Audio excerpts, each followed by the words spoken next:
In divorce, my ex left me with nothing, and I ended up as a waitress at a hotel.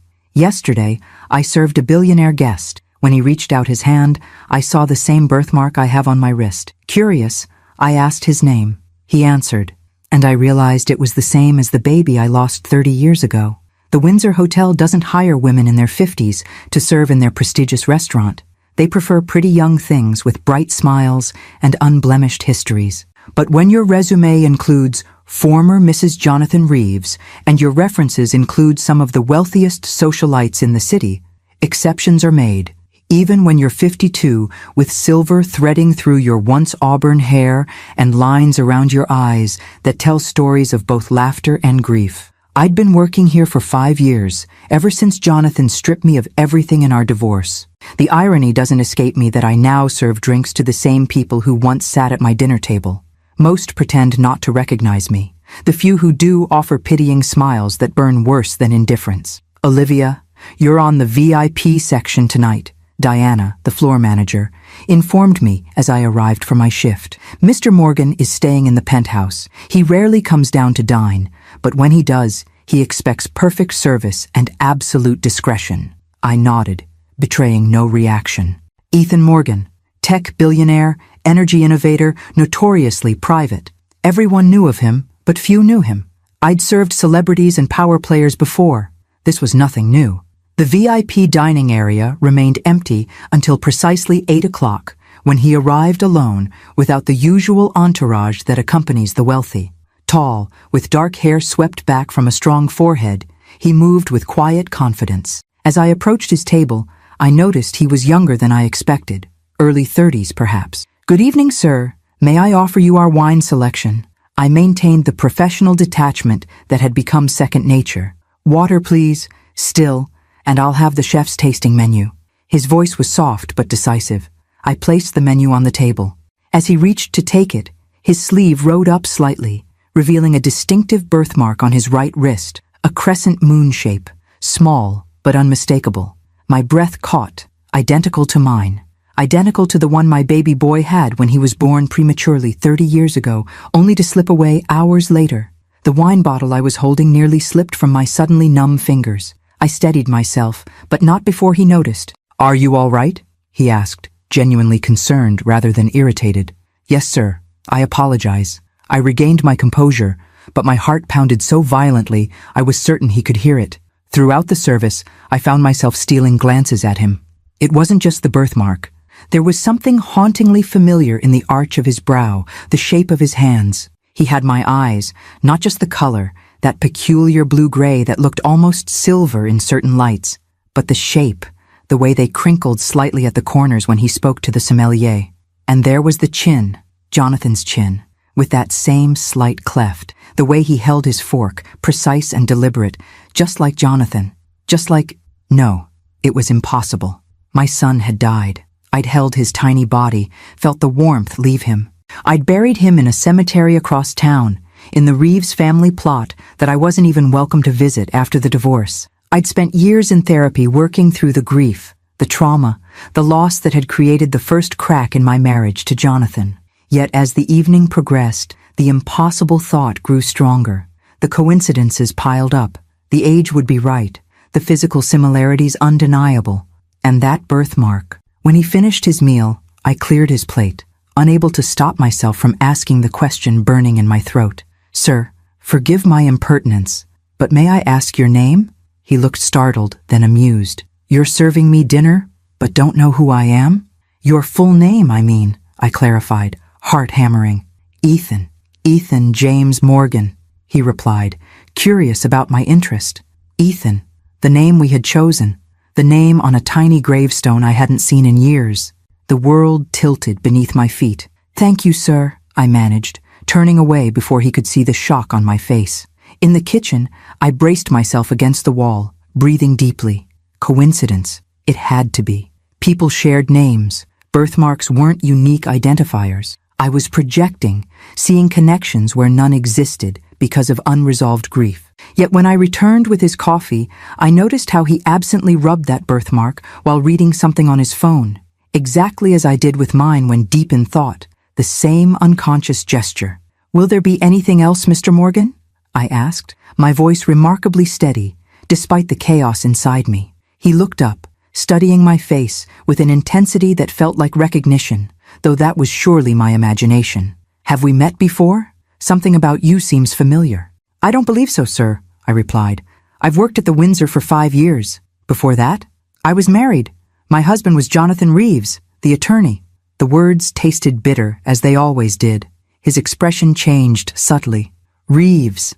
From Harrington and Reeves? Yes. Do you know him? I asked, suddenly wary. By reputation only, he said, his tone carefully neutral.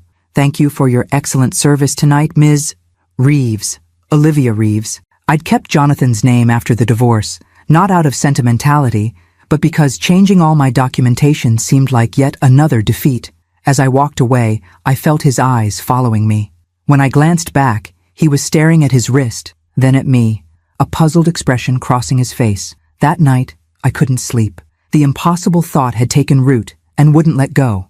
I pulled out the small box of mementos I'd managed to keep after the divorce, the few tangible remembrances of my baby, his hospital bracelet, a lock of fine dark hair, the only photograph, grainy and heartbreaking, of his perfect tiny face. And there it was, visible even in the poor quality image, the same crescent moon birthmark on his right wrist, exactly where Ethan Morgan's was, exactly where mine is. Tomorrow, he would check out of the hotel.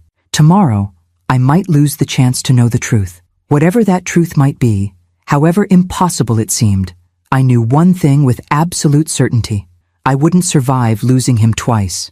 I arrived at work 3 hours early the next day, my mind racing with possibilities, each more improbable than the last. I'd spent the night alternating between telling myself I was delusional and plotting how to approach Mr. Morgan without sounding like a desperate, possibly unhinged woman. The hotel record showed he wasn't checking out until evening, a small mercy that gave me time. Diana arrived to find me meticulously polishing already spotless glasses, startling her with my uncharacteristic early appearance. Olivia, everything okay? Her eyes narrowed with suspicion. In 5 years, I'd never arrived early without being scheduled. Couldn't sleep, I offered, which wasn't a lie. Thought I'd get a head start. She seemed satisfied with this explanation, if puzzled. Mr. Morgan requested breakfast in his suite rather than the restaurant. He specifically asked for you to serve. My heart stuttered. For me? Did he say why? No, but the penthouse guests get what they want, she said, handing me the order slip. And Olivia? Whatever's going on with you today, keep it professional. Mr. Morgan is one of our most important clients. I nodded, taking the service elevator to the penthouse level, my pulse racing as I pushed the room service cart. The weight of the small photograph in my pocket seemed to burn against my thigh. I'd brought it impulsively, though I had no plan for how or even whether to show it. When Ethan Morgan opened the door, he was already dressed in an impeccable charcoal suit, looking like he'd been awake for hours. Ms. Reeves, he said, stepping aside to let me in. Thank you for coming up yourself. Of course, Mr. Morgan. I wheeled the cart to the dining table overlooking the city skyline, acutely aware of his eyes following me. Will there be anything else, sir? Yes, join me. My carefully constructed professional mask nearly slipped. I beg your pardon? Please, have a seat. He gestured to the chair opposite his. There's something I'd like to discuss with you. I hesitated. This went against every hotel protocol, but curiosity overrode caution. I sat gingerly on the edge of the chair as he took his seat. I rarely forget a face, Ms. Reeves, he began, studying me intently. Yet I couldn't place why you seemed familiar until this morning. He reached for his phone, turning it to show me a web page. It was an old society page photograph from at least 20 years ago. Jonathan and me at a charity gala, both smiling for the camera. I barely recognized the woman I had been, polished and confident in expensive pearls, standing beside the man who would eventually discard me like an outdated accessory. You were a pianist, he continued, before you married Jonathan Reeves. I stiffened. Yes, a lifetime ago. I was researching Reeves after our conversation. His name has come up in connection with some legal matters I'm dealing with. His tone was casual, but his eyes remained sharp. That's when I found this. Mr. Morgan, I don't understand what this has to do with me serving your breakfast. I tried to sound merely confused rather than defensive. He leaned forward slightly. Last night, you noticed my birthmark. It wasn't a question. I remained silent. "The same birthmark you have," he added, nodding toward my wrist where my sleeve had pulled back slightly. My breath caught. I instinctively covered it with my other hand. "A crescent moon," he continued. "Relatively rare as birthmarks go. I researched it once. Less than 1% of the population has identifiable shaped birthmarks, and crescents are among the least common. Mr. Morgan, you asked my name with unusual interest. You've been watching me since I arrived, and this morning I find that you're the ex-wife of a man whose firm has been trying to secure my business for months." His voice remained calm, but his implication was clear. "Why are you interested in me, Ms. Reeves?" The moment balanced on a knife's edge. I could retreat into professionalism, apologize for any perceived impropriety, and walk away. The safe choice, the sane choice. Instead, I reached into my pocket and placed the photograph on the table between us. "This is why." He picked it up, his expression changing from suspicion to confusion as he studied the grainy hospital image of a newborn infant. "I don't understand," he said finally. "My son," I said, my voice barely steady. "Born prematurely 30 years ago, he lived for only a few hours, or so I was told." I took a deep breath. His name was Ethan. Ethan Jonathan Reeves. His eyes snapped to mine, widening slightly. "He had a birthmark," I continued, touching my wrist. "Just like yours, just like mine." Morgan set the photograph down carefully, as if it might shatter. "What exactly are you suggesting, Ms. Reeves?"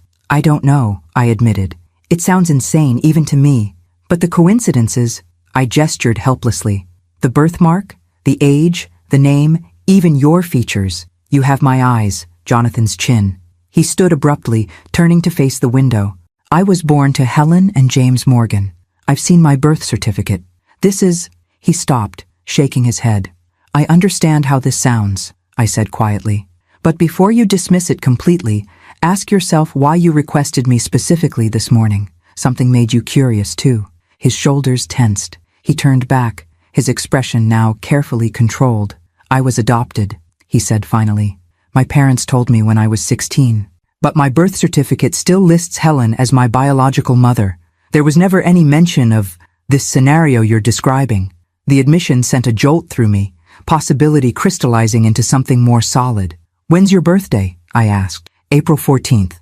My heart stopped. "My son was born on April 14th, 1995. He sank slowly back into his chair. "This is impossible." "Yes," I agreed. And yet, we sat in silence, the untouched breakfast cooling between us. "Who was your doctor?" he finally asked. "When you gave birth?" "Dr. Sarah Winters. She was an obstetrics specialist at University Medical Center." Something flickered across his face. "Helen, my mother, was an obstetrician at University Medical. She worked with a Sarah Winters." The room seemed to tilt beneath me. "Helen Morgan," I whispered, the name suddenly familiar. "I remember her. She was there that night. She came in after they told me my baby didn't make it." He stood again, agitation evident in his movements. "This doesn't make sense. Why would my mother—" He stopped, correcting himself. "Why would Helen and your husband—" "Jonathan never wanted children," I said, old pain surfacing. "When I got pregnant, he was disappointed. When the baby came early, with potential health complications." I couldn't finish the thought. Ethan paced the room, running a hand through his hair, a gesture so like Jonathan's that it sent another shock of recognition through me. "I need to verify this," he said finally. "All business now. DNA testing, medical records. If what you're suggesting is true—" "I know," I interrupted, reality crashing down. "Mr. Morgan, I didn't come here to disrupt your life. I don't want anything from you. I needed to know." He studied me for a long moment. "What exactly did they tell you happened to your baby?" "That he was too premature, that his lungs weren't developed enough." My voice caught. I held him. He was so small but perfect. "They said he died in my arms, but I was heavily medicated." Everything was a blur. Something changed in his expression. A softening, or perhaps recognition of the pain I'd carried for 30 years. "I have to go to my meetings," he said finally. "But I'm staying another night. We'll talk again this evening." I nodded, gathering myself to leave. "Ms. Reeves, Olivia," he added as I reached the door. "Don't speak to anyone about this. Not yet." I understood the warning in his tone. "I won't." Back in the service elevator, I pressed my forehead against the cool metal wall, breathing deeply. I had just potentially turned this man's life upside down with an impossible claim. And yet, the coincidences were too numerous, too specific to dismiss. If my son hadn't died that night, if Jonathan had somehow arranged this unthinkable deception, the thought that had begun as a whisper now thundered through me. I might have found my child, the child I had grieved for 30 years, the child whose loss had broken something fundamental inside me. And if true, someone would have to answer for 3 decades of lies. The rest of my shift passed in a fog. I moved through my duties mechanically, serving drinks and clearing tables while my mind churned with possibilities. Several times, Diana caught me staring into space and shot me concerned looks. I couldn't blame her. I was barely present, my thoughts orbiting around the penthouse suite and the man who might be my long-lost son. At 2 o'clock, I took my break and slipped away to a quiet corner of the staff room, pulling out my phone with trembling hands. I searched Helen Morgan Obstetrician and found several old articles from medical journals. One included a photograph from 1995, the year my son was born, showing Dr. Helen Morgan receiving an award for excellence in neonatal care. The irony was almost too bitter to bear. I studied her face, a handsome woman with sharp features and intelligent eyes. Nothing in her expression suggested someone capable of participating in the theft of an infant. But then again, what would such a person look like? My break ended too quickly. As I returned to the restaurant floor, I nearly collided with a well-dressed man exiting the elevator. "Excuse me," I murmured, stepping aside.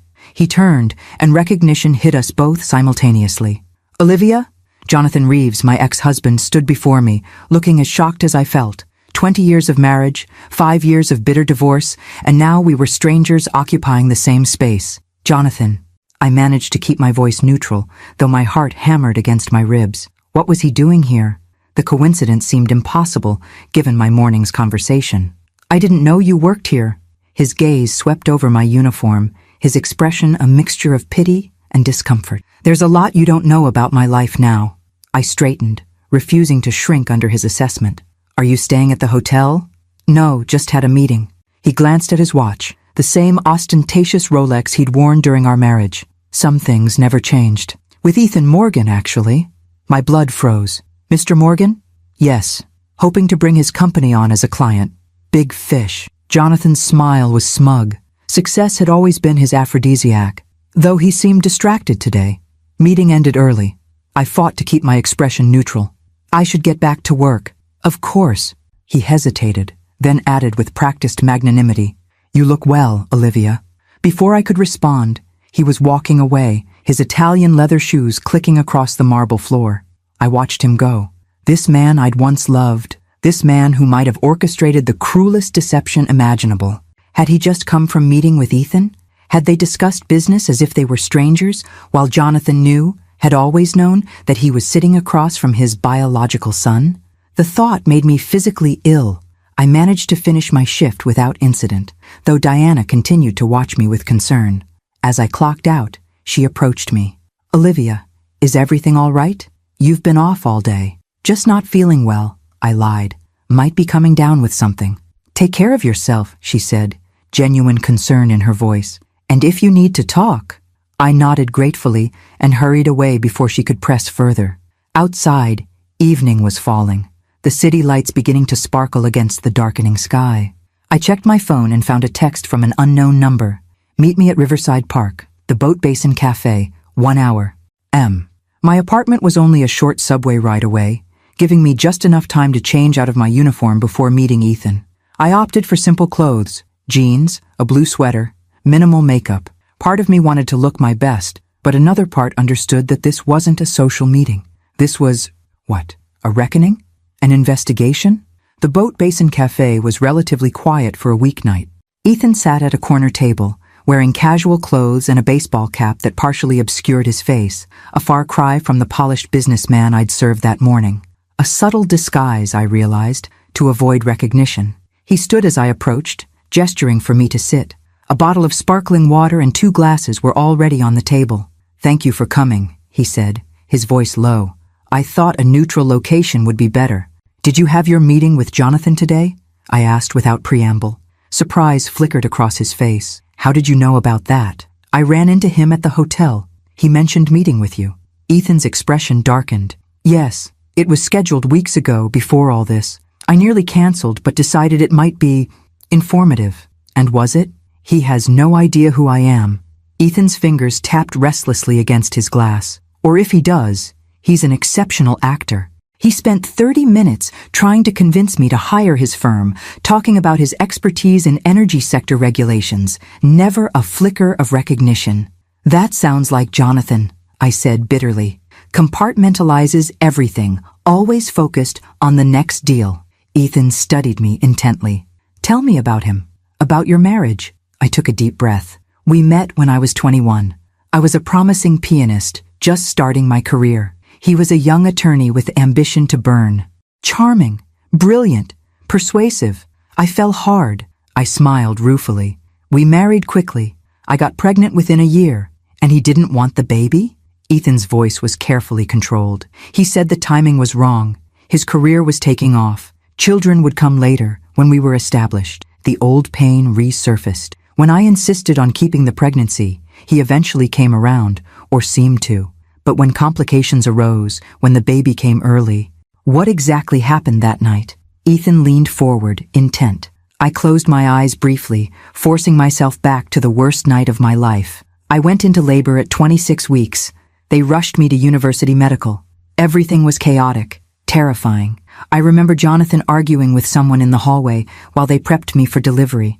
I took a sip of water, steadying myself. The delivery itself is hazy. They had me heavily sedated.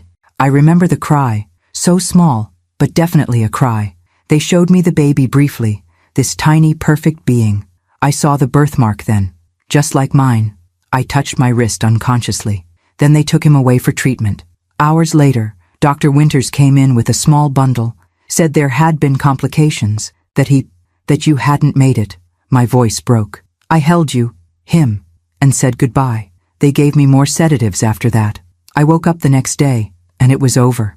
We buried a tiny casket 3 days later. Ethan's face had gone pale. I'm sorry, he said quietly, that you went through that. I need to know, I whispered. Did you find anything today? Anything to confirm or disprove this? He hesitated, then pulled out his phone.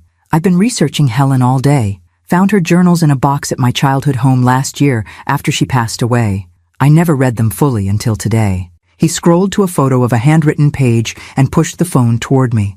The entry was dated April 14th, 1995. The Morgan baby became a reality today. Such a beautiful boy, perfect despite his early arrival. James is overjoyed, already planning fishing trips and baseball games. If only he knew the price of this miracle. Sarah says the mother believes he didn't survive. A necessary deception, for everyone's benefit.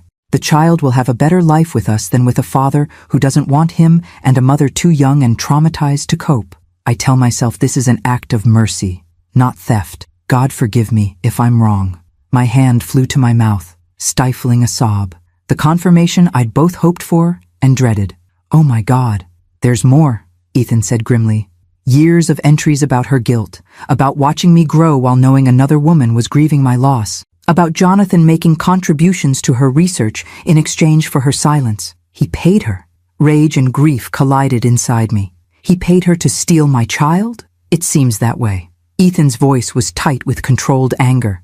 I've already contacted a lab for DNA testing, though after reading this, I have little doubt about the results. I stared at him, truly seeing the features I should have recognized years ago. My eyes, Jonathan's chin, the same widow's peak that my father had. My son, alive, successful, a stranger. What happens now? I asked, my voice barely audible. Now, he said, a cold determination settling over his features. We decide how Jonathan Reeves will pay for what he's done to both of us. The cafe's ambient noise faded around us as we sat in silence. Two people connected by blood and severed by betrayal, contemplating the shape of retribution. I don't want revenge, I said finally, surprising myself with the truth of it. I just want to know my son. Something shifted in his expression, a softening perhaps, or recognition. That might be the more difficult path, he said quietly, for both of us. As we sat there, Connected by impossible truths and 30 years of lies, I realized that finding him had been the easy part. The real challenge would be finding our way forward from this fractured beginning. 3 days passed in a surreal haze. Ethan checked out of the hotel as scheduled, but rented a private apartment nearby. We agreed to wait for the DNA results before taking any action, though neither of us harbored real doubt about what they would reveal. The truth already lived in the mirrored shape of our birthmarks, in the identical arch of our eyebrows, in the resonance of shared mannerisms we couldn't have learned from each other. I continued my shifts at the Windsor, moving through the motions while my mind remained fixated on the impossible reality unfolding in my life. Diana noticed my distraction, but seemed to attribute it to my encounter with Jonathan. "Exes have a way of stirring up old ghosts," she said sympathetically, when she caught me staring into space again. Ghosts. Yes, but this particular ghost had materialized into flesh and blood, disrupting everything I thought I knew about my life. On the 4th day, I received another text from Ethan. "Results are in. Meet me at my apartment at 7, address below." The apartment was in a secure building overlooking the park, temporary accommodation that nonetheless exuded the quiet luxury I was coming to associate with Ethan. When he opened the door, I was struck again by the uncanny reflection of my own features in his face. How had I not seen it immediately? How had no one ever commented on our resemblance? "Thank you for coming," he said formally, ushering me inside. The space was minimally furnished but comfortable, with floor-to-ceiling windows offering a stunning view of the city at dusk. On the coffee table lay an opened envelope. Ethan gestured for me to sit, then handed me the papers inside. 99.99998% probability of maternal relationship, I read aloud, my voice catching. Though I'd been certain, seeing the scientific confirmation rendered me momentarily speechless. "There's no doubt," Ethan said, sitting across from me. "You are my biological mother, and Jonathan Reeves is my biological father." I set down the papers, overwhelmed by the finality of it. "What do you want to do now?" "I've been thinking about that constantly," he admitted. "Part of me wants to confront Jonathan immediately, demand answers, make him face what he's done." His fingers clenched around his water glass. "But that would be impulsive, and I don't build billion-dollar companies by being impulsive." The pragmatism in this statement was so reminiscent of Jonathan that it sent a small shock through me. Nature versus nurture playing out in real time. "I've compiled everything," Ethan continued, nodding toward his laptop. "Helen's journals, the DNA results, hospital records I've managed to obtain. There's enough evidence to pursue criminal charges, conspiracy, fraud, falsification of documents. The statute of limitations might be an issue for some charges, but not all." "You want to have him arrested?" The thought had never occurred to me. "I want him to face consequences," Ethan corrected, "whether through legal channels or otherwise. I studied him, this man who was my son, yet not entirely mine. Raised by different parents, shaped by different experiences, yet carrying my DNA, my birthmark, my eyes. What about Helen?" I asked quietly. "Her role in this?" Pain flashed across his face. "Helen is gone. She died last year. Pancreatic cancer." He looked away briefly. "I can't confront her, can't ask why she participated in this theft, and part of me is grateful for that. Because you loved her," I said, understanding immediately. "Because despite everything, she was your mother." "Yes." His voice was rough with emotion. "She raised me, loved me, was proud of me. Everything I've accomplished, I owe partly to her and James." He met my gaze directly. "I've spent days reconciling those truths with what I now know she did to you." The complexity of his position struck me forcefully. While I had lost a child, he had gained a history he never knew existed. His foundation had been shaken just as profoundly as mine. "What about Sarah Winters?" I asked. "She's still alive." "She was directly involved. I've located her," Ethan said. "She's in an assisted living facility upstate, early-stage Alzheimer's. Her lucidity varies day to day." "I want to see her," I said immediately, surprising myself with the certainty. "I need to hear from her directly why she participated in this." Ethan nodded slowly. "I've already arranged it. We can drive up tomorrow, if you're willing." The decisiveness of his actions reminded me again of Jonathan, the efficiency, the strategic thinking. But there was a consideration in his manner that his father had always lacked. I wondered if that came from Helen, or if it was uniquely his own. "There's something else," he said, reaching for a folder on the side table. While investigating, I discovered some disturbing information about Jonathan's current activities. He spread several documents before me: financial statements, emails, legal briefs. His firm has been engaging in questionable practices for years, helping clients evade environmental regulations, burying evidence in class action lawsuits, facilitating offshore tax schemes that skirt legality. That sounds like Jonathan, I said bitterly. Ethics were always flexible when money was involved. These documents could destroy his career, Ethan said evenly. His firm is currently bidding for several major contracts, including one with my company. I've been delaying my decision, using it as a reason to meet with him again next week. I understood then the shape of his strategy. You're going to confront him. We are, he corrected. If you're willing, I believe we deserve answers face to face. The thought of confronting Jonathan sent a cold shiver through me. The man had demolished me twice, first by orchestrating the death of our child, then through our vicious divorce years later. I'd spent 5 years avoiding him, rebuilding a modest life from the ashes he'd left me in. I don't know if I'm strong enough, I admitted. You survived believing your child was dead for 30 years, Ethan said quietly.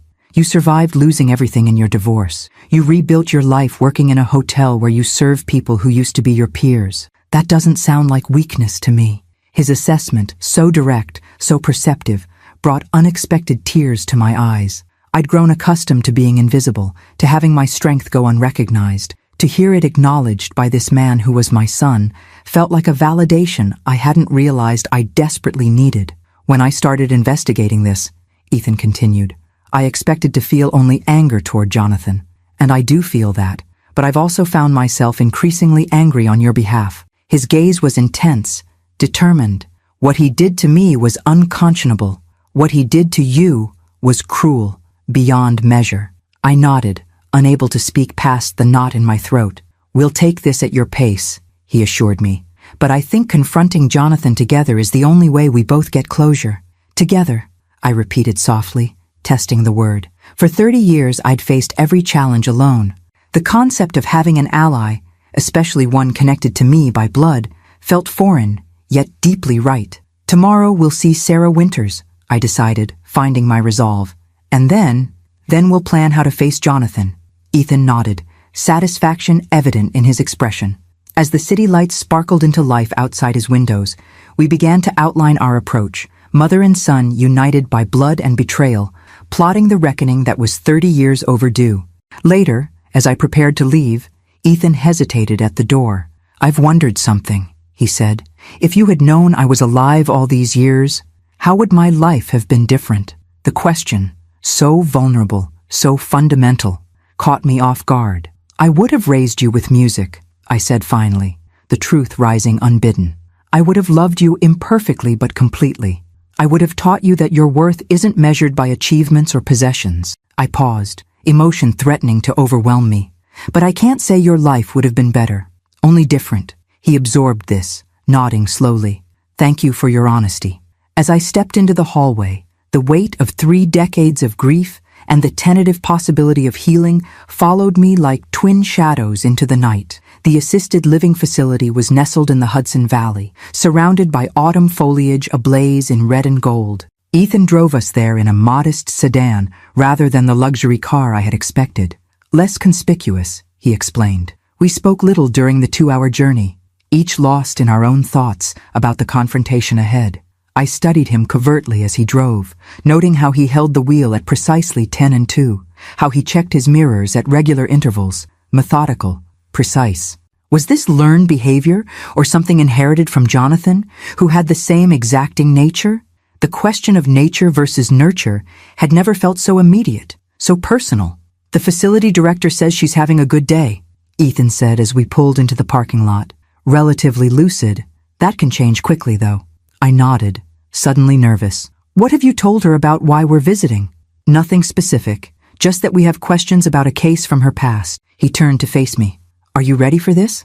No, I wasn't ready. How could anyone be ready to face the woman who had helped steal their child? But I nodded anyway. The facility was bright and well-maintained, smelling of disinfectant and artificial flowers. A staff member led us to a sunroom where a thin, white-haired woman sat gazing out at the gardens. Dr. Sarah Winters had aged dramatically from the competent physician I remembered. her once sharp features now sunken, her hands trembling slightly as they rested in her lap. "Dr. Winters," the attendant said gently, "your visitors are here." She turned, her faded blue eyes taking us in with mild curiosity. "Hello," she said, her voice surprisingly strong. "Do I know you?" Ethan took the lead, sitting in a chair across from her. "My name is Ethan Morgan. This is Olivia Reeves. We wanted to ask you about something that happened at University Medical Center in 1995. Her expression remained pleasant, but vacant. "I worked there for many years. So many babies delivered. So many mothers." She smiled vaguely. "All blurs together now." I moved closer, my heart pounding. "Dr. Winters, do you remember Olivia Reeves? I delivered a premature baby boy in April 1995. You told me he died." Something flickered in her eyes, recognition, then quickly masked alarm. "I'm sorry for your loss, dear. It happens with premature infants, despite our best efforts." "Except he didn't die," I said, my voice low but steady. "He's sitting right here beside me." Sarah's gaze darted to Ethan, then back to me, her composure cracking slightly. I'm not sure what you're talking about." Ethan leaned forward, deliberately pushing back his sleeve to reveal the crescent birthmark on his wrist. "I think you do, Dr. Winters. I think you remember this birthmark. I think you remember helping Dr. Helen Morgan take me from my biological mother and falsifying death records." The color drained from her face. Her hands began to tremble more violently. "Helen," she whispered. "Is she passed away last year," Ethan said. "But she left journals, detailed journals." Sarah closed her eyes briefly, as if in pain. When she opened them again, the vague pleasantness was gone, replaced by a sharp clarity. "You have to understand," she said, her voice suddenly stronger.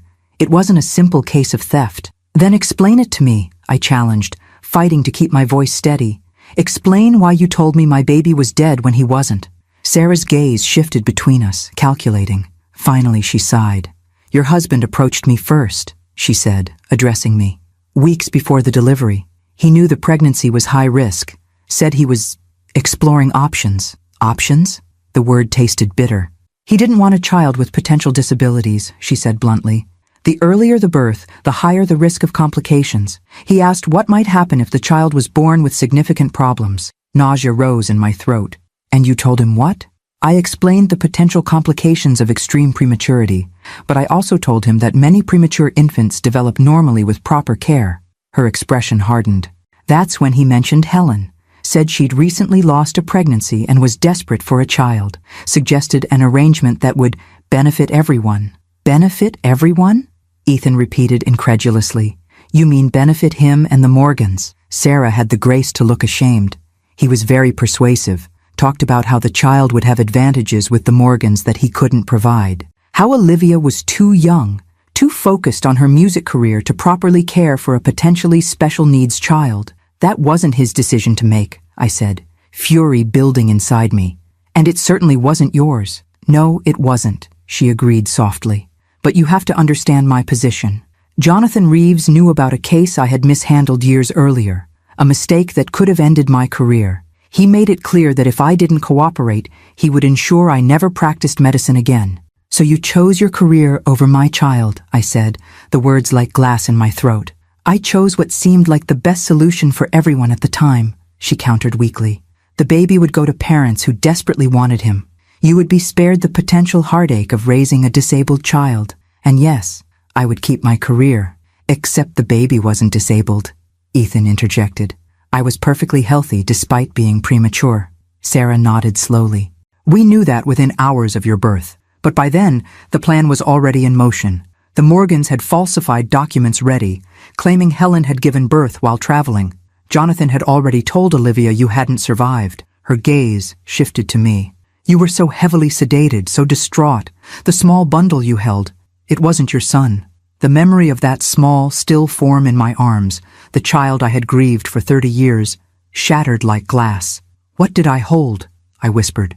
"A stillborn from earlier that day," she admitted, unable to meet my eyes. "The parents had chosen not to see their baby. We repurposed it." I stood abruptly, needing distance, needing air. The casual cruelty of it all, the calculated deception, the manipulation of my grief, threatened to overwhelm me. I walked to the window, pressing my forehead against the cool glass, fighting for composure. Behind me, Ethan continued the questioning. Did the Morgans know about Jonathan's coercion? Did they know you were being blackmailed into this arrangement? Helen knew something wasn't right, Sarah admitted. But she convinced herself it was for the best. James, I don't think he ever knew the full truth. He believed the adoption was legitimate, if unorthodox. And the payments? Ethan pressed. Helen's journals mentioned contributions to her research. Sarah's face tightened. Jonathan paid handsomely for everyone's silence. Regular donations to Helen's neonatal research unit. A cabin in the Adirondacks for me. Her voice cracked with shame. I've had 30 years to regret accepting it. I turned back from the window, composed enough now to face her. Did you ever consider telling me the truth? All those years, knowing what you'd done? She met my gaze directly for the first time. Once. About a year after I saw you at a fundraiser. You looked haunted. I almost approached you then. But Jonathan was at your side, watching everything, everyone. I knew what he was capable of. You were afraid of him, I realized. Yes. Her admission was barely audible. He made it clear that if the truth ever came out, he would destroy not just my career, but my life. And I believed him. Well, now the truth is out, Ethan said, his voice hard. And someone will face consequences. Fear flashed across Sarah's face. What are you going to do? We haven't decided yet, I said, finding strength in the plural pronoun. But Jonathan will answer for what he's done. Sarah nodded slowly, resignation evident in her posture. I deserve whatever comes. I've lived with this guilt for 30 years, watching my memories slip away, while this one remains crystal clear. Her roomy eyes filled with tears. I'm sorry, Olivia, for everything we took from you. As we left her sitting in the sunroom, small and diminished in the autumn light, I felt no satisfaction, no closure, only a profound sadness for the irretrievable years lost to all of us through one man's selfish decision. In the car, Ethan was quiet, processing everything we'd learned. Finally, he said, she confirmed what we already suspected. Jonathan orchestrated all of it. Yes, I agreed. And now we know exactly what we're confronting him with. Ethan started the car, his expression hardening with resolve. I've decided to move up our meeting with him. Tomorrow. No more waiting. As we drove back toward the city, I realized that tomorrow would bring the culmination of 30 years of unknowing grief and the beginning of whatever came after. Jonathan's corner office at Harrington and Reeves occupied the 42nd floor of a gleaming midtown tower, a testament to his rise in the legal world since our divorce. The receptionist, a polished young woman with a practiced smile, brightened visibly when Ethan announced himself. Mr. Morgan, Mr. Reeves is expecting you. Her gaze slid to me with mild curiosity. I don't believe we have an appointment for your companion. She's with me, Ethan said simply, with the quiet authority of someone unaccustomed to having his decisions questioned. The receptionist hesitated only briefly before nodding. Of course, please follow me. As we were led down a hallway lined with expensive art and award plaques, I felt strangely calm. The anger and grief that had churned within me for days had crystallized into something harder, colder, a diamond-sharp clarity of purpose. Jonathan rose from behind his massive desk when we entered, his practiced smile freezing when he saw me. Ethan, he said, recovering quickly. I wasn't expecting you to bring company. His eyes narrowed slightly. Olivia, what an unusual surprise. Is it really a surprise, Jonathan? I asked quietly. He glanced between us, wariness creeping into his expression. I'm afraid I don't follow. I think you do, Ethan said, closing the door firmly behind us. But let's not waste time with pretense. We've had a very illuminating conversation with Dr. Sarah Winters yesterday. All color drained from Jonathan's face. For a moment, he resembled the ghost I'd imagined when I thought of confronting him. Insubstantial, haunted. Then his lawyer's composure reasserted itself. I'm not sure what you think you know, but we know everything, I interrupted, my voice steady despite the thundering of my heart. We know about your arrangement with Helen Morgan. We know you bribed and blackmailed medical professionals to fake our son's death. We know you orchestrated the most cruel, inhumane deception imaginable. Jonathan sank slowly back into his chair, his expression unreadable. These are serious allegations, Olivia. Completely unfounded. Are they? Ethan stepped forward, placing a folder on Jonathan's desk. We have Helen Morgan's journals detailing the arrangement. We have Sarah Winters' confession. And we have DNA tests confirming that I am the biological son of Olivia and Jonathan Reeves. He leaned forward slightly. Your son. Jonathan stared at the folder but didn't touch it, as if it might burn him. This is absurd. Some kind of elaborate scam. Look at me, Jonathan, I commanded, stepping closer. Look at him. Are you really going to sit there and deny what's plainly written in our faces? The same eyes, the same birthmark. I pushed up my sleeve to reveal my crescent moon mark, as Ethan did the same. Jonathan's gaze darted between us, the resemblance undeniable when presented so starkly. His facade cracked further. This is a private matter, he said, voice lowered. Whatever you think happened 30 years ago. It's not what we think happened, Ethan cut in coldly. It's what we know happened. The question is, what happens now? Something calculating entered Jonathan's expression, the look I recognized from our divorce negotiations when he was assessing angles and risks. What exactly do you want? Money? Some kind of public apology? The casual way he offered compensation for 3 decades of orchestrated grief ignited a fierce rage within me. You think you can buy your way out of this? Pay us off like you paid Helen and Sarah? Be reasonable, Olivia, Jonathan said, his tone maddeningly condescending. What's done is done. Dragging this into the public eye benefits no one. It might benefit the countless other lives you've damaged, Ethan interjected, opening the second folder he carried. Your firm's ethical violations make for fascinating reading. Environmental regulations circumvented, evidence suppressed in class action lawsuits, offshore accounts manipulating tax laws. He spread several documents across the desk. Did you really think I was considering hiring your firm without doing my due diligence? Jonathan's expression hardened as he realized the full scope of our leverage. You're threatening me. We're offering you a choice, I corrected, finding unexpected strength in the moment. A choice you never gave me regarding my son. Ethan nodded. Option 1, we take everything we have, about the fraud surrounding my birth and about your firm's ethical violations, to the authorities and the media.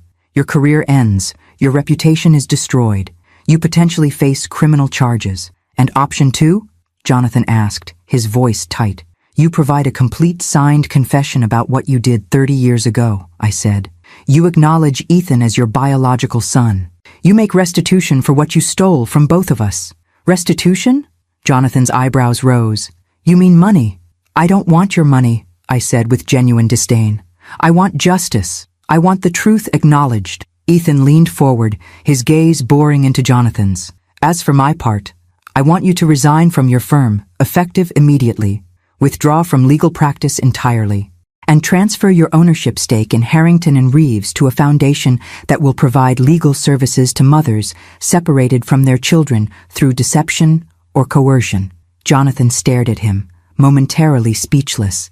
You're asking me to give up everything I've built. You're getting off lightly, Ethan replied without sympathy. What you did was criminal. You should be in prison. This is extortion, Jonathan said, desperation edging into his voice. No, I countered. This is the consequence of choices you made 30 years ago, choices that devastated lives. I held a dead baby in my arms, believing it was my son, Jonathan. I grieved for 30 years while you knew the truth every single day. Something shifted in Jonathan's expression. Not quite remorse, but perhaps the closest approximation he was capable of. I did what I thought was best at the time, he said quietly. The pregnancy was unexpected. Our marriage was already strained. When the baby came early, with all the potential complications, it seemed like an elegant solution. An elegant solution? I repeated, incredulous. You stole my child and made me believe he was dead. There was nothing elegant about it. It was monstrous. Helen and James Morgan provided him with opportunities we couldn't have, Jonathan argued, gesturing toward Ethan. Look at what he's accomplished. Would that have been possible if he'd been raised by a struggling musician and an attorney just starting his career? That wasn't your decision to make, I said, the simple truth of it cutting through his rationalizations. He was our son, my son. And now here we are, Ethan said coldly, 30 years later, with your chickens coming home to roost. What's your decision, Jonathan? Public disgrace or private restitution? Jonathan's gaze moved between us, calculating odds and outcomes as he always did. I could almost see the wheels turning behind his eyes, searching for a third option, an escape route, a legal technicality that might save him. Finding none, he seemed to physically diminish, his shoulders sagging slightly. I'll need time to draft the confession, to arrange the transfer of my ownership shares. You have 48 hours, Ethan said, all business now. We'll have our attorneys review everything. And if I refuse, a last, desperate attempt, then by this time next week, your name will be synonymous with one of the most heartless frauds in recent memory, I said simply. Your choice. As we turned to leave, Jonathan called out, Olivia. I paused at the door, looking back. For what it's worth, I am sorry. Not for the arrangement itself, but for your pain. It was never meant to hurt you. The audacity of his qualified apology left me momentarily speechless. 30 years of grief reduced to an afterthought, an unintended consequence. Your intent doesn't matter, Jonathan, I said finally. Only your actions, and the lives you damaged with them. As we left his office, I felt lighter somehow, as if setting down a burden I'd carried so long I'd forgotten its weight. In the elevator, Ethan stood beside me, our reflections ghost-like in the polished brass doors. Mother and son, 30 years lost, yet somehow found again. Are you all right? He asked quietly. Yes, I realized with some surprise. For the first time in a very long time, I think I am. The truth was out. Jonathan would face consequences, and most importantly, my son was alive, standing beside me as we descended toward whatever future awaited us. The 48 hours after our confrontation with Jonathan passed in a strange limbo. I took personal days from the hotel, unable to face the routine of serving others while my own life hung in such delicate balance. Ethan buried himself in work, though he called each evening to check on me, our conversations gradually becoming less formal, more natural. We spoke about small things, his preference for classical music, a connection that thrilled me, my love of gardening, books we had both read. Carefully navigating around the enormity of our situation, we began the tentative process of knowing each other as people, not just as biological relatives linked by betrayal. He'll try to find a way out, Ethan said during one call, abruptly returning to the subject we'd been avoiding. Men like Jonathan don't surrender power easily. I know, I replied, remembering all too well Jonathan's tactics during our divorce. But you've backed him into a corner. We have, Ethan corrected gently. The plural pronoun still startled me, the acknowledgement that we were in this together, a unit formed through extraordinary circumstances. On the morning the ultimatum expired, Jonathan's attorney delivered a thick envelope to Ethan's apartment, where I had joined him to await the response. Inside was a notarized confession detailing the entire scheme, from Jonathan's initial approach to Helen and Sarah through the elaborate deception and subsequent cover-up. It included an acknowledgement of Ethan as his biological son and a formal apology for the suffering caused. A separate document confirmed the transfer of Jonathan's considerable ownership stake in Harrington and Reeves to a newly established foundation, with terms that would allow Ethan and me to direct its mission. He actually did it, I whispered, stunned by the comprehensive capitulation. He had no choice, Ethan said, though he too seemed slightly surprised by Jonathan's full compliance. His entire identity is wrapped up in his professional reputation. This was his only option to salvage anything. A handwritten note was paperclipped to the final page. I expect complete confidentiality in return for these concessions. What's done is done. Let us all move forward with our lives. J.R. No apology. No request to know his biological son. Just a businessman concluding an uncomfortable transaction. Always transactional, I said, unable to keep the bitterness from my voice. Even now, Ethan's expression remained impassive, but I noticed the slight tension in his jaw, an echo of Jonathan's own tell when suppressing emotion. Are you satisfied with this outcome? He asked carefully. I considered the question, turning it over like a strange artifact. Was I satisfied? Could any resolution truly compensate for 30 years of grief and loss? I don't know if satisfied is the right word, I admitted, but it's something. Acknowledgement, accountability, more than I ever expected to have. I looked up at him. What about you? He was silent for a long moment. I'm still processing what all this means for my identity, who I thought I was versus who I actually am. His fingers unconsciously traced the crescent birthmark on his wrist. I've spent the past 2 weeks wondering what my life would have been like if Jonathan had made a different choice that night. The question hung between us, impossible to answer, yet impossible to ignore. I've wondered the same thing, I said softly, every day since you walked into the Windsor. Later that afternoon, Ethan surprised me with a request. I'd like to see where you live, he said as we finished reviewing the foundation documents. If you're comfortable with that. My apartment was a modest one-bedroom in a pre-war building far from the luxury of Ethan's temporary residence. I'd felt no embarrassment about my circumstances until that moment, suddenly seeing my home through his eyes. The worn furniture saved from before the divorce, the faded prints on the walls, the small upright piano that was my one non-negotiable possession when everything else was taken. "It's nothing special," I said as I unlocked the door, feeling unaccountably nervous. Ethan stepped inside, his gaze taking in everything with quiet attention. He moved to the piano immediately, running his fingers lightly across the keys without pressing them. "Helen insisted I take piano lessons," he said unexpectedly. "I never understood why she was so adamant about it. James wanted me to play baseball, but Helen wouldn't budge on the piano." He glanced at me. "I have perfect pitch. Did you know that's often hereditary?"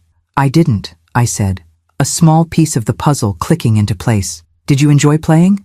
"Very much. Still do, though I rarely have time now." He pressed a key gently, the note hanging in the air between us. "Would you play something? I've been curious about your music since you mentioned your career." I hesitated, then sat at the bench. It had been years since I'd played for anyone but myself. My fingers felt stiff at first, uncertain, but muscle memory took over as I began Debussy's Clair de Lune, a piece I'd played since my conservatory days, its gentle melancholy always speaking to something deep within me. As the final notes faded, I became aware of Ethan watching me intently, an unreadable expression on his face. "That was beautiful," he said simply. "Thank you." I closed the piano lid gently. I was considered promising once, before I gave it up for marriage, for Jonathan's career. "You could play professionally again?" Ethan suggested. "It's not too late." The idea was so unexpected, so outside my realm of possibility that I nearly laughed. At my age? After so many years away from it? "Why not?" His expression was earnest. "You clearly still have the talent, and now you have resources. The foundation will provide you with financial security. You could teach, perform, whatever you wanted." The casual way he offered this second chance, this resurrection of dreams long buried, left me momentarily speechless. For 5 years, I'd focused solely on survival, on maintaining my dignity while serving those who had once been my peers. The possibility of reclaiming any part of my former self had seemed as impossible as finding my lost child. Yet here was that child, now a man, offering me the opportunity to reclaim more than just the truth of his existence. "I'll think about it," I said finally, unwilling to make promises I wasn't sure I could keep. Ethan nodded, respecting my hesitation. He continued exploring my apartment, pausing at the small collection of framed photographs on my bookshelf, mostly from before the divorce, my previous life preserved in frozen moments. He picked up one photo, studying it with particular intensity. "Is this me?" he asked quietly. I moved to his side, my heart clenching at the image, a grainy ultrasound picture in a simple silver frame.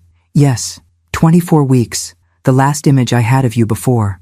Neither of us completed the sentence. The weight of what had been stolen from both of us hung in the air, almost tangible in its presence. "I'd like a copy of this," Ethan said finally, setting the frame down with careful precision.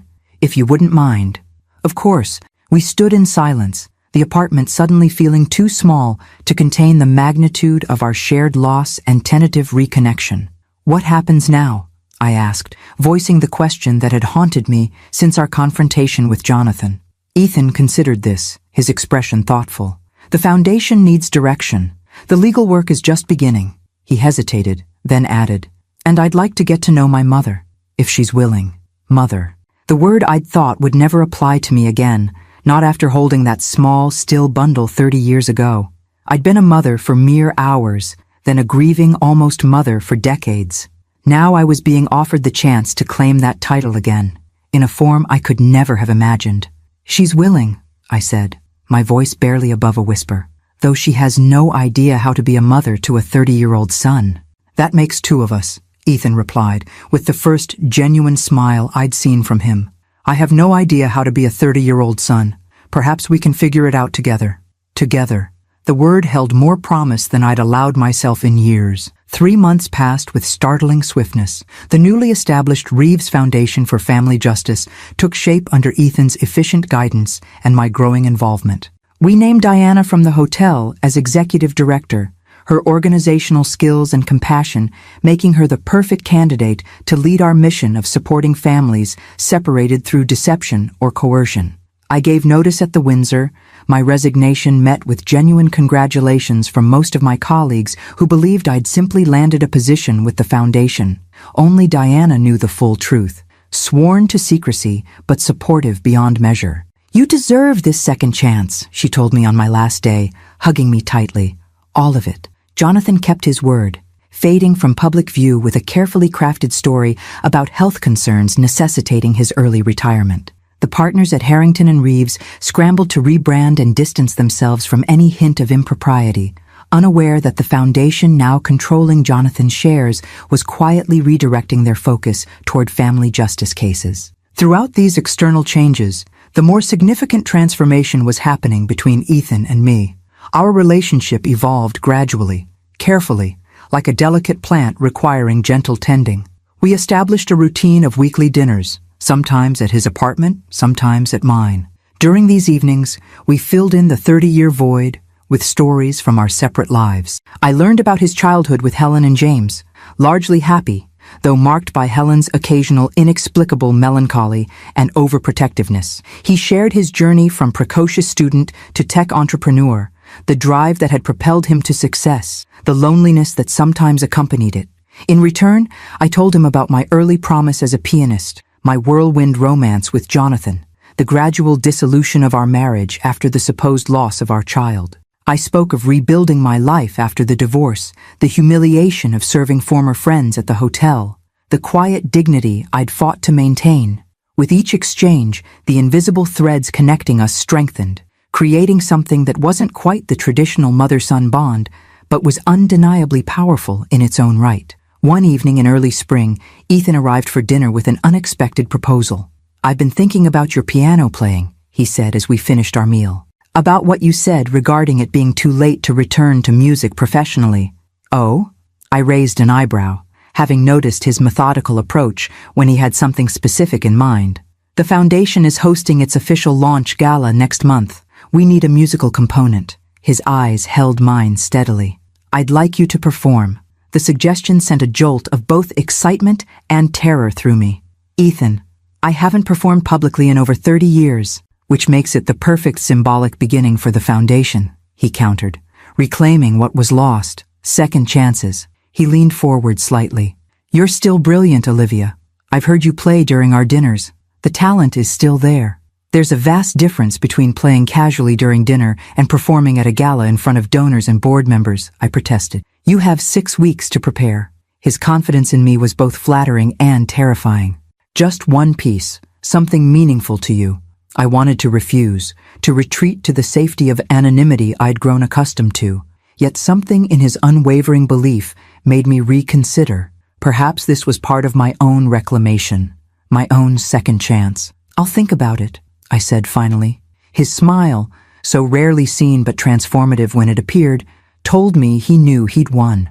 That night after Ethan left, I sat at my piano, really sat with purpose, for the first time in decades. My fingers moved over the keys, tentatively at first, then with growing confidence as I played through pieces I'd once known by heart.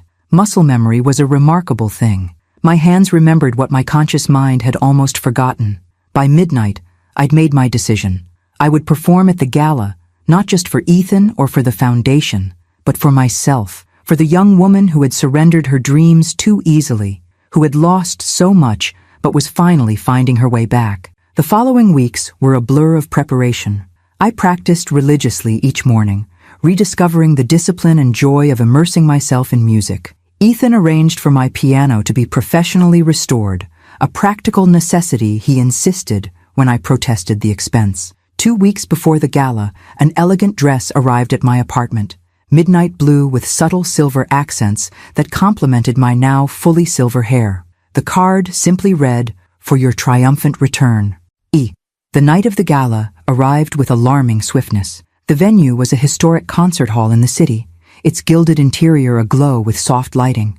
I waited backstage, my heart hammering against my ribs, questioning every life choice that had led me to this moment. Ethan found me there, immaculate in his tuxedo, but with an uncharacteristic nervousness about him.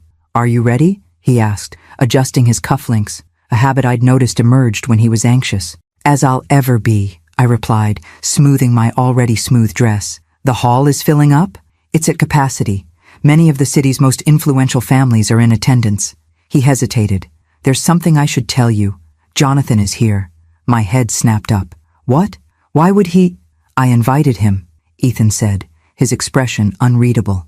I thought he should witness what his actions ultimately led to. The foundation, your performance, our relationship. The good that has emerged from his deception.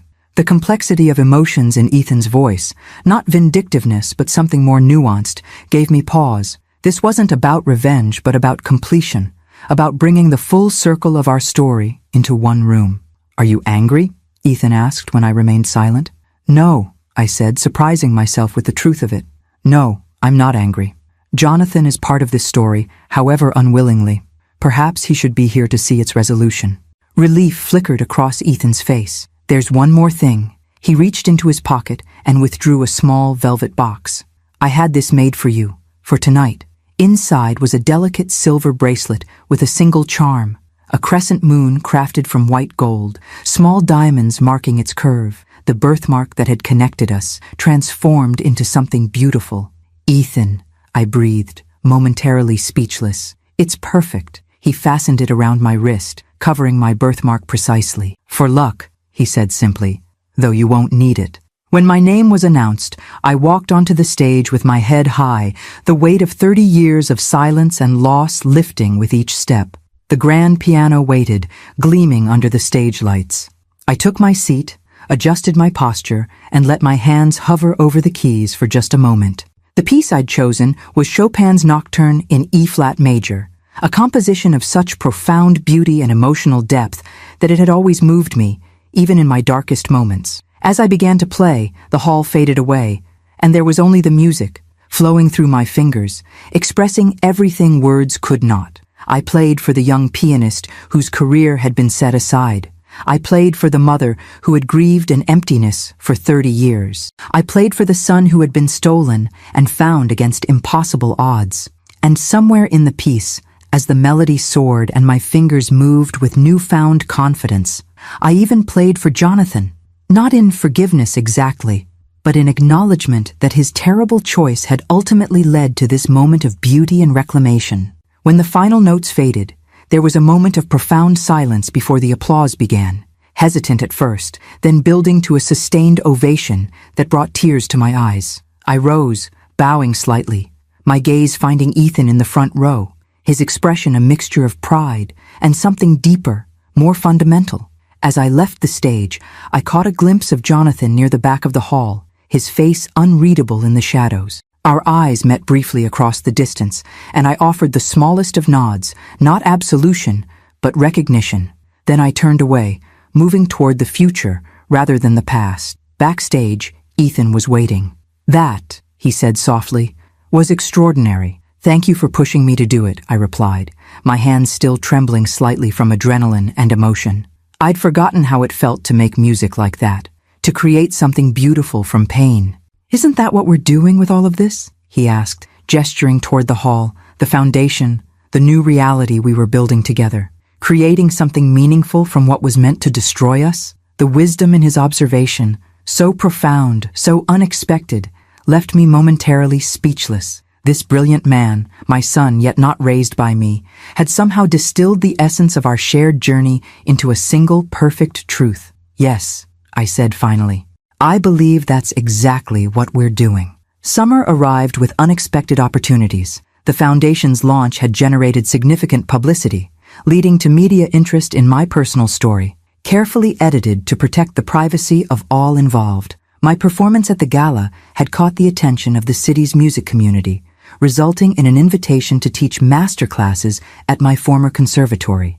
It's like the universe is conspiring to give you back everything you lost, Diana remarked one afternoon as we reviewed grant applications for the foundation, just in a different form.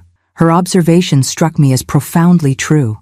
The pieces of my former life were returning, transformed by time and experience into something new, something that perhaps fit better than the original ever had. Ethan and I settled into a comfortable rhythm of regular dinners and foundation work, our relationship deepening through shared purpose and gradual revelations. The awkwardness of our early interactions gave way to a familiar ease that sometimes startled me with its naturalness. "I have a proposition," Ethan said during one of our weekly dinners at my apartment.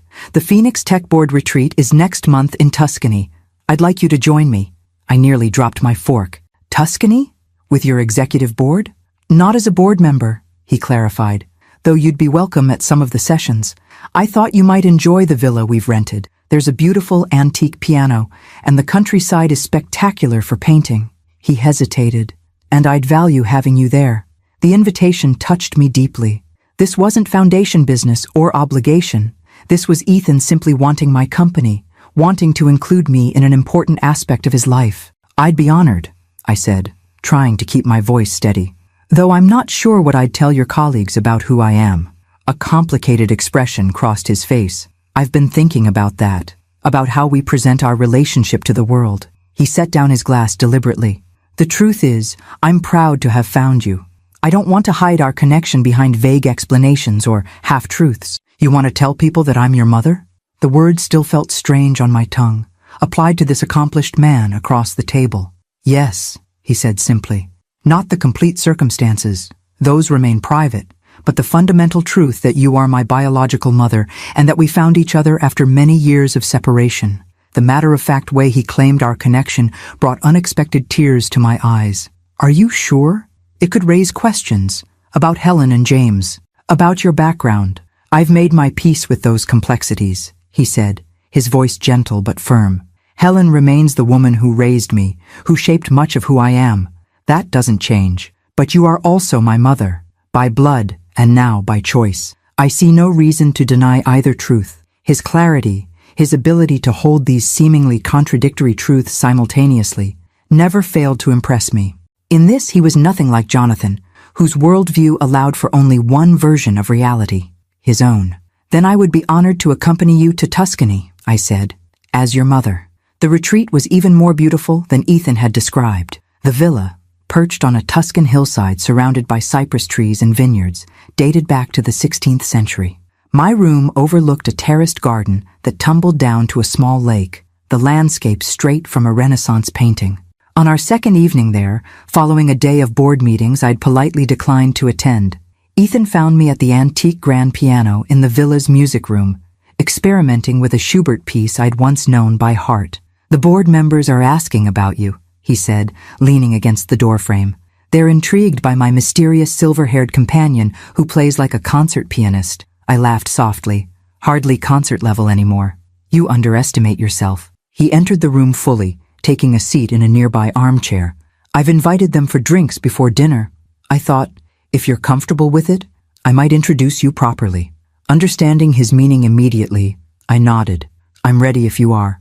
When the board members gathered on the terrace an hour later, a collection of tech executives, venture capitalists, and industry pioneers, Ethan drew me to his side with a gentle hand on my elbow. "I'd like to introduce you all to Olivia Reeves," he said, his voice carrying easily across the terrace. "My mother." The surprised murmurs were immediate, followed by curious glances between us, noting, no doubt, the similarities in our features that became obvious once named. "I thought your parents were Helen and James Morgan," said one board member, a direct woman I'd been introduced to as the former CEO of a major tech firm. "James and Helen raised me," Ethan confirmed. "I was separated from Olivia as an infant through circumstances beyond her control. We reconnected recently after 30 years apart." The simplicity of his explanation, truthful while protecting the more painful details, silenced further questions. The group accepted his narrative with respectful interest, several members approaching me individually throughout the evening with genuine warmth. Later, as we walked through the moonlit gardens after the others had retired, I found myself overwhelmed by the ease with which Ethan had claimed our connection publicly. "Thank you," I said finally, "for acknowledging me so openly." "I should be thanking you," he replied, surprising me, "for your grace in accepting a son who appeared in your life so suddenly with so many complications attached." "You could never be a complication," I assured him. "A miracle, perhaps, but never a complication." We stopped at a stone balustrade overlooking the valley below, the distant lights of a small town twinkling like earthbound stars. In the soft moonlight, I could see both Jonathan and myself in Ethan's profile, the determined set of his jaw, the thoughtful expression that had once been my hallmark. "I've been thinking about Helen's journals," Ethan said unexpectedly, "about something she wrote when I was 10. She said watching me grow was both her greatest joy and her deepest guilt, that every milestone she witnessed was one stolen from you." The complex emotion in his voice, grief for his adoptive mother mingled with regret for what I had missed, touched me deeply. "Helen loved you," I said gently. "Whatever her role in what happened, she gave you a good life, a loving home. I can't hate her for that. Even though she took your child, she took you physically," I acknowledged. But the connection between us remained, invisible, unknown, but real. The same blood, the same birthmark, the same musical talent. She couldn't erase those things, however much Jonathan might have wanted to sever all ties. Ethan nodded slowly, absorbing my perspective. "There's something I've been wanting to ask you," he said after a moment. "Something that might seem strange given everything that's happened. Go ahead. Would you tell me the story of the day I was born? Not the aftermath, but the beginning. What you felt when you knew I was coming. What you hoped for." The request caught me off guard. So fundamental, so primal. Every child deserves to know the story of their beginning, yet this basic narrative had been stolen from him along with everything else. "You were eager to arrive," I began, my voice soft with memory. "Almost 3 months early. I was playing Beethoven's Moonlight Sonata when the first contraction hit, so strong it made me miss a note. I knew immediately you were coming, though the doctors tried to stop the labor. I described the rush to the hospital, the fear mingled with determination, the fierce, protective love I'd felt even as everything moved too quickly, too dangerously. When they finally placed you in my arms, you were so tiny, barely 4 pounds. But your grip was strong when you wrapped your fingers around mine. I touched my wrist where the crescent birthmark lay beneath my bracelet. And when I saw this mark on your wrist, identical to my own, I knew you were truly mine, truly a part of me." Ethan listened with absolute focus, absorbing this origin story, his story, with visible emotion. When I finished, he was quiet for a long moment, the only sound the chirp of crickets from the garden below. "Thank you," he said finally, his voice rough, "for giving me that beginning, for fighting for me from the start. Always," I promised, meaning it with every fiber of my being. Then and now, in the silvery Tuscan moonlight, with the weight of 30 years of separation behind us and an uncertain but promising future ahead, we stood together, not a conventional mother and son, but something perhaps more hard-won and precious for all its complexity. Autumn painted the city in amber and crimson, a year of transformations drawing to its close. The foundation had flourished beyond our initial expectations, helping dozens of families navigate situations painfully similar to our own.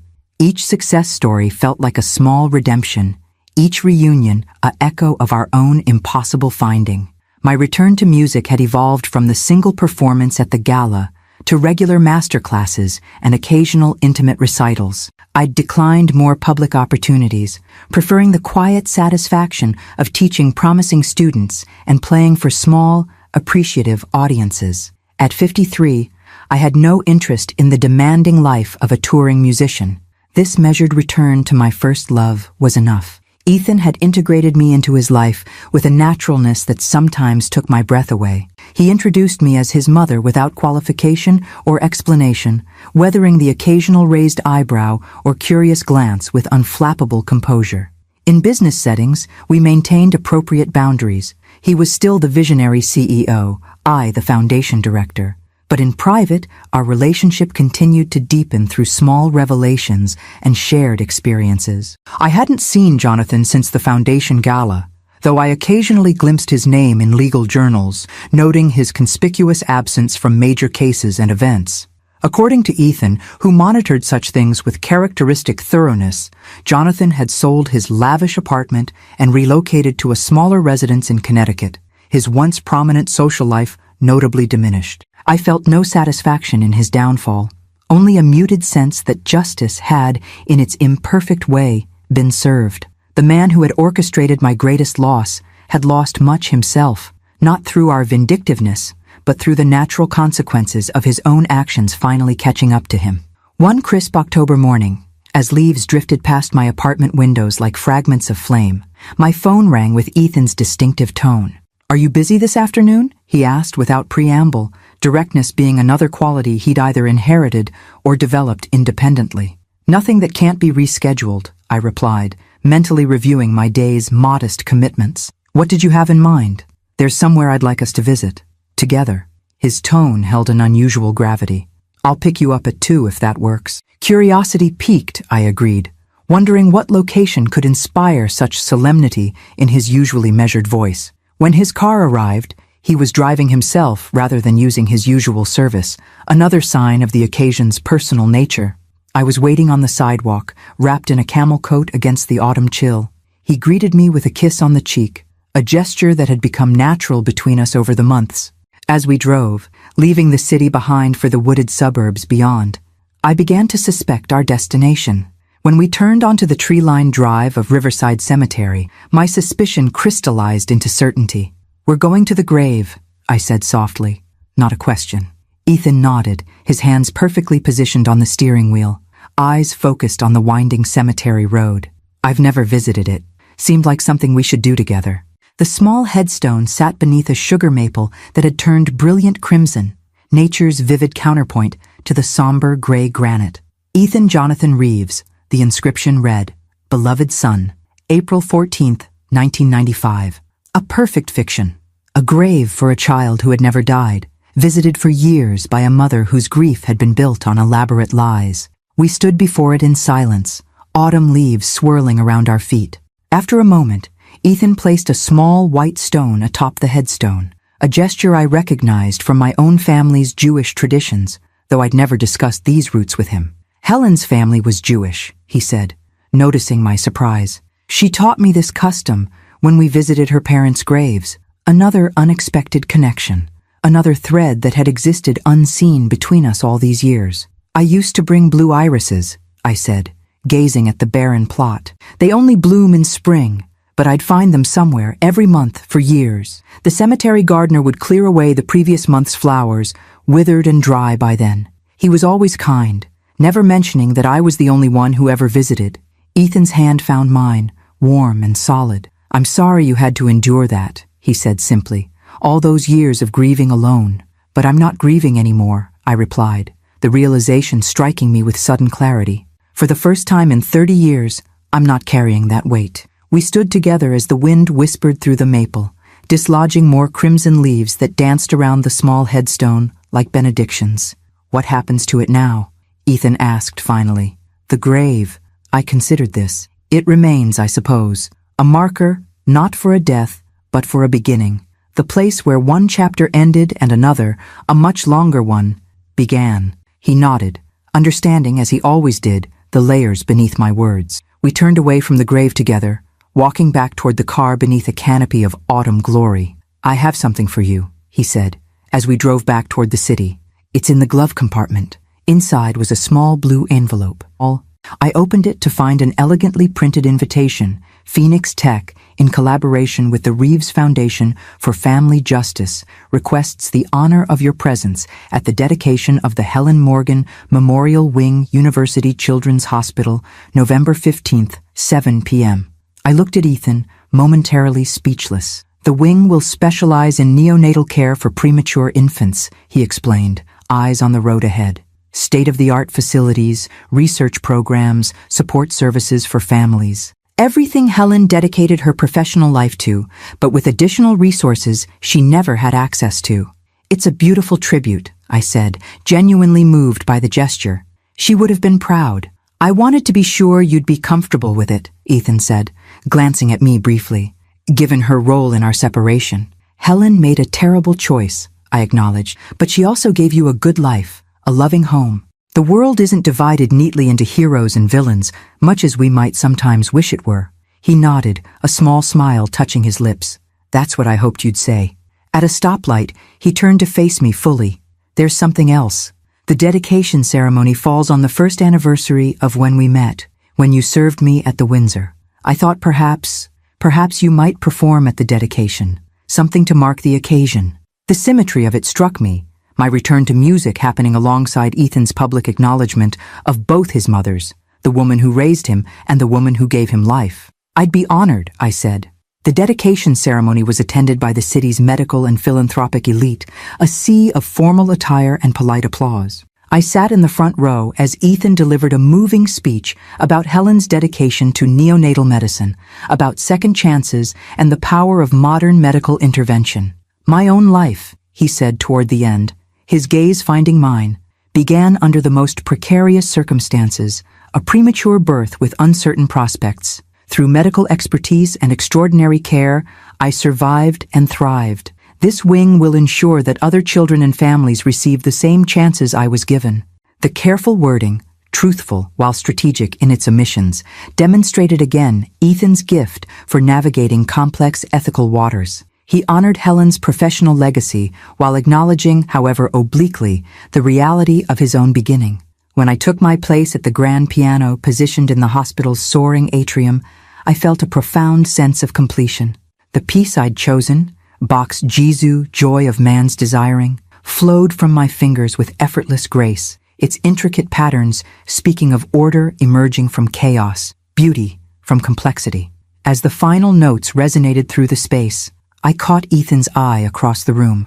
In that moment of silent communion, I felt the circuit of our extraordinary journey complete itself. Mother and son, separated and found, creating something meaningful from what had been meant to divide us. Later, as we shared a quiet dinner at my apartment, just the two of us, no foundation business or social obligations, Ethan raised his glass in a toast. "To finding what was lost," he said simply. I touched my glass to his, the soft chime like a bell marking the hour, "and to building what never existed before." Outside my windows, the first snowflakes of winter began their silent descent, transforming the city into something new and pristine. Inside, in the warm circle of lamplight, sat the most unexpected and precious gift of my life. My son, returned to me against impossible odds, both of us forever changed by the journey. Not a fairy tale ending, too complex, too nuanced for such simplicity, but an ending nonetheless that contained within it the seeds of countless new beginnings. For us and for the families, our foundation would help in years to come. "I was thinking," Ethan said, setting down his glass, "about next steps for the foundation.